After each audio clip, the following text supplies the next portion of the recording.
Alors, dans un premier temps, effectivement, on est aujourd'hui prêt à dénoncer le gouvernement Couillard sur son inaction, sur la négligence qu'il a fait depuis 2 ans, depuis son arrivée au pouvoir. En décembre 2013, l'Assemblée nationale a voté à l'unanimité une motion qui était issue du Cercle des femmes parlementaires et qui demandait un plan d'action au gouvernement, qui était un gouvernement péquiste à l'époque, gouvernement qui avait déjà commencé à entreprendre des travaux sur une consultation auprès de 260 groupes. Cette consultation s'est terminée en février 2014 et le but était de développer des moyens d'action et des pistes de solutions pour venir en aide aux jeunes filles victimes de prostitution juvénile. Le sujet était éloquemment élaboré. Le SPVM a participé à ces travaux, ainsi que plusieurs autres corps de police et les groupes qui interviennent sur le terrain. Alors aujourd'hui, ce que l'on demande, nous voulons le rapport de ce groupe de travail et nous voulons les recommandations du groupe de travail qui sont contenues au rapport qui a été élaboré après la période électorale 2014. Alors, c'est un rapport pour lequel des pistes de solutions sont indiquées et les groupes ont participé de façon importante à ces travaux et nous demandons le rapport immédiatement.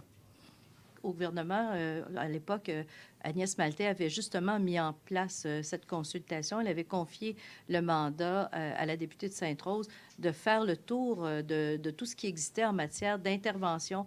Et des 260 groupes rencontrés ont justement été rencontrés dans le but d'établir le plan d'action. Alors nous, comme gouvernement, en 2014, on était prêts à déposer un plan d'action et d'agir pour contrer le phénomène. À l'Assemblée nationale, je vous ai dit, les femmes le Cercle des femmes parlementaires s'étaient réunies avec une, justement, qui a fait les médias, avec Madame de la DPJ Montérégie, Madame Philibert, Pascale Philibert, qui est une experte en la matière, qui est venue nous dire le tragique que vivent les filles qui sont dans les mains des proxénètes. On a rencontré Louise Dionne du CATI, qui est la coalition d'aide pour la traite humaine interne et internationale. Moi, c'est un dossier que je suis depuis des années et c'est pas un phénomène nouveau. Oui, il a été médiatisé, fort heureusement, mais on est dans une vague actuellement avec agression non dénoncée où justement les gens prennent la parole et n'acceptent plus le traitement qui est fait à nos jeunes filles. La pornographie juvénile, la prostitution juvénile, il faut que ça arrête. Il faut cesser cela. Et moi, il y a une impunité qui est donnée actuellement, entre autres aux clients. Si on a des petites filles qui sont dans la rue et qui sont demandées, c'est qu'il y a des clients qui demandent de la chair fraîche, qui demandent des jeunes filles. Et c'est ça qu'il faut dénoncer, entre autres. Quelles étaient les femmes? Je vous rappellerai que j'ai aussi déposé une motion pour un mandat d'initiative en début d'année, tout de suite après les élections, comme porte-parole à la condition féminine, pour avoir justement un mandat d'initiative sur les violences faites aux femmes et la traite. Le gouvernement a refusé de donner suite et a plutôt adopté un autre processus qui était de revenir sur le bilan dans le cadre du plan d'action en matière de violence conjugale, pour lequel nous avons eu des consultations, mais que ça a pris 1 an avant que tout ça se mette en place et pour lequel on a eu des forums jusqu'en septembre dernier. Et encore là, on n'a toujours pas de nouvelles depuis le mois de septembre du gouvernement de ce qui arrive des suites de ces forums-là.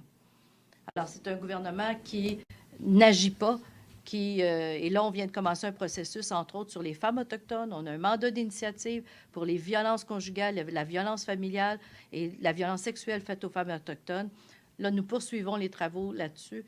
Et je vais vous dire qu'on ne lâchera pas, là. Moi, je n'arrêterai pas de parler de la violence sexuelle qui est faite aux femmes, qu'elles soient jeunes ou moins jeunes.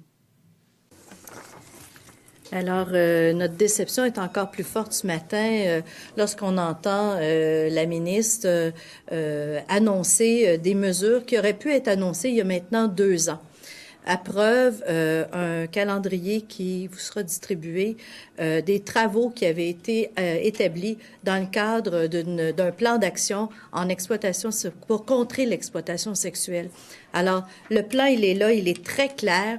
Et on le voit bien, là, c'est un plan qui vient déterminer les actions pour mener à un plan d'action interministériel.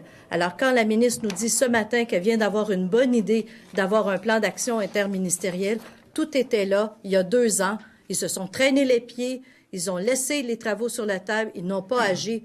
Alors aujourd'hui, le résultat, on le voit bien, c'est des petites filles qui ne sont pas protégées et qui sont les victimes de nos proxénètes qui agissent sur le terrain d'une façon avec une impunité assez incroyable. Puis les coupures qu'il y a eu dans le programme sur l'exploitation sexuelle pour les adolescents, c'est une coupure importante. Ce sont une quinzaine d'organismes qui agissaient sur le territoire du Québec en prévention justement auprès des jeunes filles pour faire de l'éducation auprès de celles-ci et faire en sorte qu'elles ne tombent pas dans le piège. Alors, en coupant ce programme-là, on est venu tout simplement alimenter les proxénètes en leur donnant le bar ouvert.